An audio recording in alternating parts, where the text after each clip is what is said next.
여러분 안녕하십니까? 김형석입니다. 오늘도 이렇게 저의 작은 목소리를 찾아와 주신 여러분께 먼저 깊은 감사의 인사를 올립니다. 이렇게 귀한 시간을 내어 이 자리에 함께 해 주신다는 것이 저에게는 얼마나 큰 힘이 되는지 모릅니다. 세상에는 수없이 많은 이야기들이 넘쳐나고 있고 저보다 훨씬 젊고 훨씬 능숙하게 이야기를 전하는 분들이 많으신데도 불구하고 여러분께서 이 늙은 사람의 이야기를 들으러 와 주신다는 것이 저는 언제나 마음 깊이 감사합니다. 저는 올해로 100년 가까이 이 세상을 살아왔습니다. 돌아보면 참으로 길고도 긴 세월입니다. 그 세월 안에 얼마나 많은 봄이 오고 갔으며 얼마나 많은 겨울을 버텨냈는지 모릅니다. 전쟁도 보았고 가난도 보았고 기적 같은 번영도 보았습니다. 수많은 사람들의 탄생과 죽음을 목도하였고 눈물과 웃음이 뒤엉킨 인생의 장면들을 끝없이 목격해 왔습니다. 그런데 여러분, 그 긴 세월 동안 제가 가장 많이 보아온 장면이 무엇인지 아십니까? 그것은 어머니들의 모습이었습니다. 어머니들이 살아가는 방식, 어머니들이 사랑하는 방식, 어머니들이 늙어가는 방식. 저는 그것을 참으로 오래 그리고 참으로 가까이에서 지켜보아 왔습니다. 지장 골목에서 보따리를 머리에 이고 가시던 분, 자식 5을 키우느라 평생 손이 굵어지신 분, 며느리 3을 들이고도 새벽마다 김치를 담그시던 분, 그분들의 얼굴이 지금도 제 가슴 한구석에 사진처럼 남아 있습니다. 그런데 여러분, 제가 오랜 세월 동안 그 어머니들을 가만히 지켜보면서 가슴이 시리게 아파오는 사실을 한 가지 깨달았습니다. 그분들 중 대부분이 똑같은 한 가지 실수를 하고 계셨다는 것입니다. 그리고 그 한 가지 실수가 평생을 헌신해온 그분들의 노년을 가장 외롭게, 가장 쓸쓸하게 만들고 있었습니다. 여러분, 오늘 제가 말씀드리려는 그 한 가지는 아마 여러분도 지금 이 순간 하고 계실지도 모르는 일입니다. 부엌에서 며느리가 좋아하는 반찬을 만들고 계신 그 손길, 며느리에게 전화를 걸어볼까 말까 망설이고 계신 그 마음, 며느리의 생일을 달력에 동그라미 쳐두신 그 정성, 그 모든 것이 사랑에서 비롯된 일이라는 것을 저는 압니다. 그러나 여러분, 그 사랑이 어쩌면 여러분 자신을 가장 깊이 다치게 하고 있다면 믿어지시겠습니까? 며느리와 아무리 사이가 좋아도 며느리는 끝까지 남입니다. 이 말씀이 차갑게 들리실 수도 있습니다. 그러나 저는 이 말씀을 100년을 살아오며 수없이 보아온 어머니들의 눈물을 떠올리며 드리고 있습니다. 차가운 진실이 따뜻한 거짓보다 훨씬 더 여러분을 지켜준다는 것을 저는 살아오며 분명히 배웠기 때문입니다. 며느리가 남이라는 사실을 잊는 순간 여러분의 가슴에 작은 균열이 생기기 시작하고 그 균열은 세월이 갈수록 깊은 골이 되어 결국 여러분의 노년 전체를 흔들어 버리게 됩니다. 오늘 이야기를 부디 끝까지 함께 해 주십시오. 제가 100년을 살며 깨달은 며느리에게 절대로 하지 말아야 할 그 한 가지를 지금부터 천천히 말씀드리겠습니다. 여러분, 더 이상 미루지 않고 말씀드리겠습니다. 제가 평생 관찰해온 어머니들이 가장 많이 하시는 그 한 가지 일은 바로 며느리를 딸처럼 대하려고 애쓰는 것이었습니다. 딸 같은 며느리, 이 5글자를 가슴에 품고 살아오신 분이 얼마나 많으십니까? 결혼식 날 며느리의 손을 처음 잡으시며 마음속으로 다짐하셨을 겁니다. 내가 이 아이를 친딸처럼 아껴주리라. 내가 먼저 마음을 열면 언젠가는 이 아이도 나를 친정 어머니처럼 여겨주겠지. 그렇게 믿으셨을 겁니다. 그 마음에 무슨 잘못이 있겠습니까? 그 마음은 오히려 너무도 곱고 너무도 정성스러운 마음입니다. 그런데 여러분, 제가 오늘 분명히 말씀드립니다. 딸 같은 며느리는 이 세상에 없습니다. 비슷한 며느리는 있을 수 있습니다. 다정한 며느리도 있을 수 있고 살가운 며느리도 있을 수 있습니다. 그러나 딸 그 자체와 똑같은 며느리는 이 세상 어디에도 존재하지 않습니다. 그런 며느리를 만들려고 애쓰시는 순간 여러분은 받지 못할 사랑을 구걸하게 되고 돌아오지 않을 마음을 기다리게 됩니다. 그리고 그 기다림이 길어질수록 여러분의 가슴에는 멍이 한 겹씩 또 한 겹씩 쌓여 가는 것입니다. 처음에는 작은 서운함이었다가 어느새 깊은 외로움이 되고 결국에는 평생을 헌신해온 자신이 가없어지는 마음까지 들게 됩니다. 오늘 제가 드리는 이야기의 핵심은 이 한마디로 요약됩니다. 며느리를 딸처럼 대하려 하지 마십시오. 이것이 절대로 하지 말아야 할 그 한 가지입니다. 여러분, 제가 한 어머니의 이야기를 들려드리겠습니다. 그분의 이름은 이순희 씨라고 해두겠습니다. 제가 평생 만나 뵙던 수많은 어머니들의 모습이 한 분 안에 모여 있다고 생각하시면 됩니다. 순희 씨는 며느리를 딸처럼 여기고 싶어서 작은 수첩 하나에 며느리의 식성을 빼곡히 적어 두셨습니다. 매운 것을 잘 못 먹는다. 고기 반찬을 좋아한다. 브로콜리는 싫어한다. 그렇게 한 줄 한 줄 며느리를 알아가려는 시어머니의 조용한 노력이 그 수첩에 차곡차곡 쌓여 갔습니다. 반찬통마다 매직펜으로 정성스럽게 이름표도 붙이셨습니다. 글씨는 조금 삐뚤었지만 그 마음만은 반듯하고 또 반듯했습니다. 그런데 어느 날 순희 씨는 우연히 보고 말았습니다. 정성껏 붙여두던 그 이름표가 며느리의 손에 의해 떼어지고 있는 모습을. 떼어진 이름표는 곧장 쓰레기통으로 들어갔습니다. 단 1초의 망설임도 없이 말입니다. 순희 씨는 그 자리에 못 박힌 듯 서 계셨다고 합니다. 그저 가슴 한 구석이 서늘하게 식어 내리는 그 느낌만이 남았을 뿐입니다. 또 한 번의 일이 있었습니다. 순희 씨의 생신날 며느리는 봉투 하나를 건넸습니다. 봉투 안에는 30만 원이 들어 있었지요. 순희 씨는 그 마음이 고마워 며느리의 손을 꼭 잡으셨습니다. 그런데 사흘 뒤 순희 씨는 우연히 며느리가 친정 어머니께 명품 가방을 안기며 엄마 사랑해 라고 적은 글을 보게 됩니다. 가방의 가격은 순희 씨가 받으신 봉투의 10배가 훌쩍 넘는 금액이었습니다.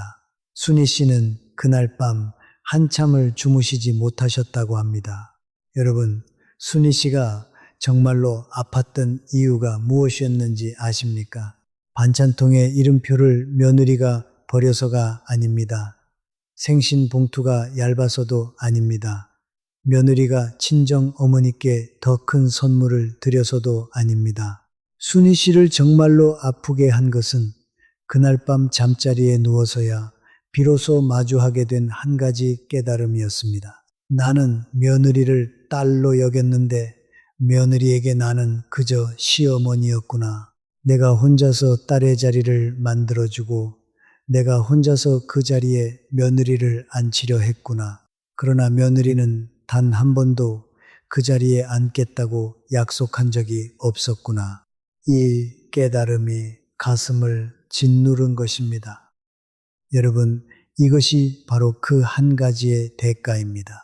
내가 일방적으로 딸의 자리를 만들어주고 며느리가 그 자리에 앉아주지 않을 때 그 빈자리가 그대로 내 가슴의 상처가 되어버립니다. 주고 돌아오지 않을 마음을 미리 기대한 그 모든 일방적인 정성이 결국 여러분 자신을 다치게 하는 칼끝이 되어 돌아오는 것입니다.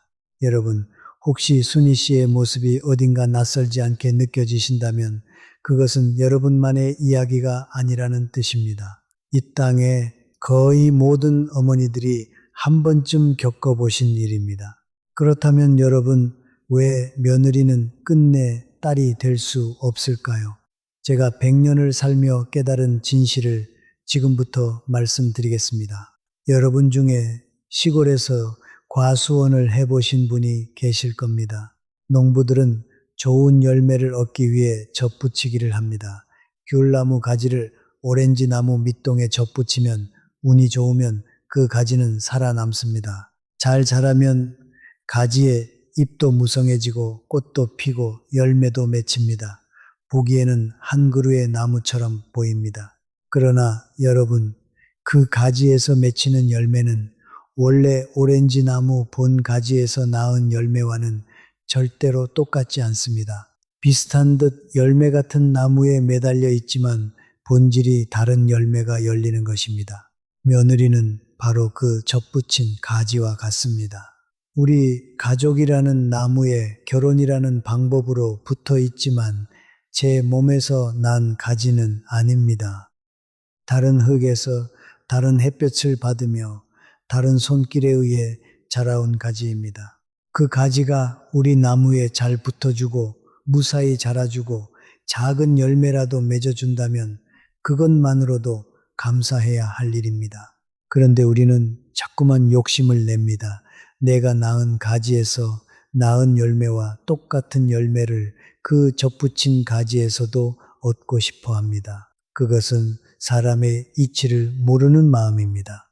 여러분, 이 세상에는 두 가지 종류의 줄이 있습니다.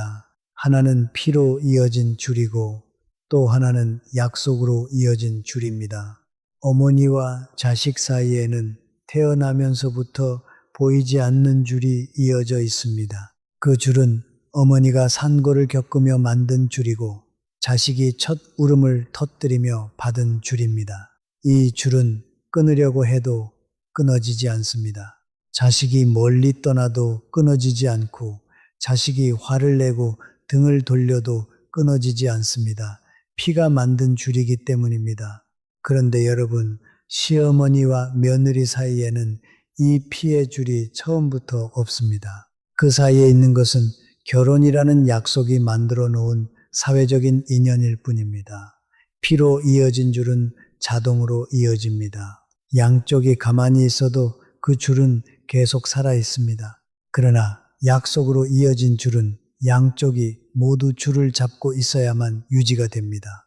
한쪽이 줄을 놓아버리면 그 줄은 그 자리에서 끝이 나는 것입니다. 며느리가 친정 어머니께 다정한 것은 자연스러운 일입니다. 며느리에게 친정 어머니는 피로 이어진 분이고 시어머니는 약속으로 이어진 분이기 때문입니다.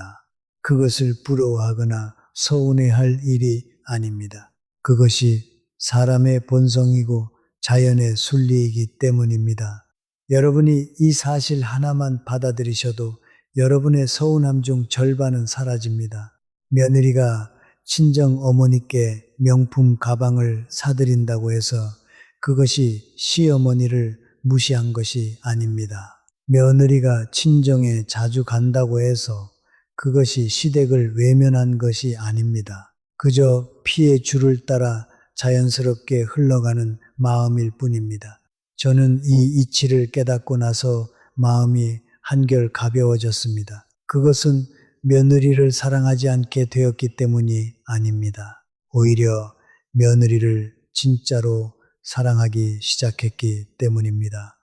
진짜 사랑은 상대를 있는 그대로 두는 사랑입니다. 내가 만든 자리에 억지로 앉히려 하지 않는 사랑입니다. 여러분, 잠시 이 이야기를 멈추고 여러분 자신에게 딱 한 가지만 물어봐 주십시오. 나는 지금까지 며느리에게 딸의 자리를 강요해 온 것은 아니었을까? 며느리가 친정 어머니께 잘하는 모습을 보며 가슴 한 구석이 시려본 적이 있었을까? 답이 가슴에 떠오르신다면 그것이 바로 여러분이 오늘부터 내려놓아야 할 짐의 이름입니다. 부끄러워하실 일이 아닙니다. 그저 너무 많이 사랑하셔서 그 사랑이 머무를 곳을 찾지 못해 길을 잃었던 것 뿐입니다. 그래서 여러분, 우리는 며느리를 어떻게 대해야 할까요? 제가 오랜 세월 끝에 정리한 세 가지 원칙을 말씀드리겠습니다. 이 세 가지만 가슴에 새기시면 여러분의 노년이 비로소 가벼워질 것입니다. 첫째, 며느리를 귀한 손님으로 대하십시오. 딸이 아닙니다. 아들이 선택한 귀한 손님입니다. 손님이라는 단어가 차갑게 들리실지도 모르겠습니다. 그러나 잘 생각해 보십시오. 우리가 정말 귀한 손님을 모실 때 우리는 정성껏 음식을 차리고 따뜻하게 맞이하고 편안하게 머무르시게 해드리지요. 그러나 손님에게 우리는 마음의 짐을 지우지 않습니다. 손님에게는 무엇을 해달라고 강요하지 않고 손님이 떠나고 난 자리를 원망하지도 않습니다. 그것이 손님을 대하는 품격이고 그것이 며느리를 대하는 진짜 품격이기도 합니다. 며느리를 딸로 만들려 하지 마시고 며느리를 가장 귀한 손님으로 모셔보십시오. 강요해서 얻은 사랑은 오래가지 못합니다. 그러나 편안함에서 자라난 정은 평생을 갑니다. 둘째, 먼저 다가가지 마십시오. 전화도 방문도 안부도 먼저 드리지 마십시오. 그리움이 일어나도 잠시 참아 보십시오. 여러분, 거리가 있어야 그리움이 살아납니다. 너무 가까우면 그리움은 사라지고 부담만 남습니다. 너무 자주 다가가면 며느리의 가슴에는 고마움이 아니라 무거움이 쌓이게 됩니다. 그것은 며느리가 못된 사람이어서가 아닙니다. 사람의 마음이 원래 그렇게 생긴 것입니다. 먼저 손을 내밀지 않고 상대가 손을 내밀 때 그때 따뜻하게 그 손을 잡아주십시오. 그것이 가장 아름다운 거리입니다. 먼저 다가가지 않는 것이 정이 없는 것이 아닙니다. 그것은 오히려 가장 깊은 배려입니다. 저도 한때는 자식들에게 자주 전화를 했습니다. 그러다 어느 날 깨달았습니다. 내 안부 전화가 자식들에게는 부담이 되고 있다는 사실을. 그날 이후로 저는 먼저 전화하는 일을 줄였습니다. 그랬더니 신기하게도 자식들이 먼저 전화를 걸어오기 시작했습니다. 거리를 두는 것이 멀어지는 것이 아니라 오히려 그리움이 다시 살아나는 일이라는 것을 그때 비로소 알게 된 것입니다. 셋째, 기대를 내려놓으십시오. 며느리가 무엇을 해주리라는 기대, 그것이 바로 모든 서운함의 시작입니다. 생신 선물에 대한 기대, 명절 인사에 대한 기대, 안부 전화에 대한 기대, 이 모든 기대를 가만히 내려놓아 보십시오. 기대가 없으면 작은 친절 하나에도 진심으로 감사할 수 있습니다. 며느리가 사과 하나를 건네도, 며느리가 짧은 안부 한마디를 건네도 그것이 큰 기쁨이 됩니다. 반대로 기대가 크면 아무리 큰 정성에도 부족함만 보이게 됩니다. 여러분, 기대를 내려놓는다는 것은 사랑을 포기하는 것이 아닙니다. 오히려 사랑을 만드는 일입니다. 돌아오는 마음을 기다리지 않고 그저 베푸는 마음, 그것이 진짜 어른의 사랑입니다. 이 세 가지만 기억해 주십시오. 귀한 손님처럼 대하고 먼저 다가가지 말고 기대를 내려놓는 것. 이 세 가지가 그 한 가지 실수를 대신할 진짜 지혜입니다. 여러분, 마지막으로 가장 드리고 싶은 말씀이 남아 있습니다. 어쩌면 이것이 오늘 제가 드리는 이야기의 진짜 알맹이일지도 모르겠습니다. 우리 세대는 평생 효도를 하며 살아왔습니다. 부모님께 효도하고 자식에게 효도하고 며느리에게까지 효도하려 했습니다. 새벽에 일어나 밥을 짓고 한밤중에도 자식 걱정에 잠을 설치고 손주가 태어나면 또 한 번 인생을 다시 시작하듯 그 아이를 위해 살았습니다. 그런데 여러분, 정작 나 자신에게는 한 번도 효도한 적이 없습니다. 가만히 거울을 보시면 그 안에 한 사람이 서 있습니다. 평생을 헌신해 온 한 사람. 그러나 정작 자신에게는 단 하루도 온전한 시간을 내어주지 못한 사람. 그 사람이 바로 여러분입니다. 제가 100년을 살며 깨달은 것이 있습니다. 노년의 진짜 품격은 자식에게 사랑받는 데서 오는 것이 아닙니다. 며느리에게 인정받는 데서 오는 것도 아닙니다. 그것은 오직 나 자신을 사랑하는 데서 시작됩니다. 어렵지 않습니다. 세 가지만 오늘부터 시작해 주십시오. 첫째, 매일 10분 나만의 시간을 가지십시오. 텔레비전도 끄고 자식에게 전화도 하지 마시고 따뜻한 차 한 잔을 천천히 드셔보십시오. 창밖을 가만히 바라보셔도 좋고 좋아하던 노래 한 곡을 들으셔도 좋습니다. 처음에는 어색하실 겁니다. 평생을 쉬지 않고 살아오셨으니까요. 그러나 그 어색함을 조금만 견뎌 보십시오. 한 달이 지나면 그 10분이 하루 중 가장 좋은 시간이 됩니다. 그 10분이 여러분 자신과 비로소 만나는 시간이 되는 것입니다. 둘째, 한 달에 한 번 나를 위한 작은 선물을 하십시오. 비싸지 않아도 됩니다. 좋아하는 빵 하나, 마음에 드는 스카프 한 장. 중요한 것은 이것은 자식이 사준 것이 아니라 내가 나에게 주는 것이라는 마음입니다. 평생 누군가에게 주기만 하셨던 여러분이 처음으로 자신에게 무엇을 주는 그 마음, 그것이 자신에 대한 효도의 시작입니다. 셋째, 계절이 바뀔 때마다 한 가지 새로운 것을 시도해 보십시오. 동네 노인 복지관에서의 모임에 한번 가보시는 것, 가까운 공원에서 새로운 산책길을 한번 걸어보시는 것, 우리 나이에 무슨 새로운 일이냐고 하실지도 모릅니다. 그러나 우리 나이이기 때문에 새로운 일은 더 깊은 의미를 가집니다. 오늘을 살아내기 위해 시도하는 새로운 일들, 그것이 우리의 노년을 가장 빛나게 합니다. 여러분, 며느리와의 관계를 바꾸려고 애쓰지 마십시오. 관계라는 것은 내 마음대로 바꿀 수 없는 것입니다. 그러나 그 관계가 나를 흔드는 힘을 줄이는 것, 그것은 오직 내가 할 수 있는 일입니다. 그리고 그것이 우리 나이에 진짜 해야 할 일입니다. 며느리는 며느리의 길을 가게 하시고 여러분은 여러분의 길을 가십시오. 그 두 길이 가끔 만날 때 따뜻하게 인사하시고 다시 각자의 길을 가시면 됩니다.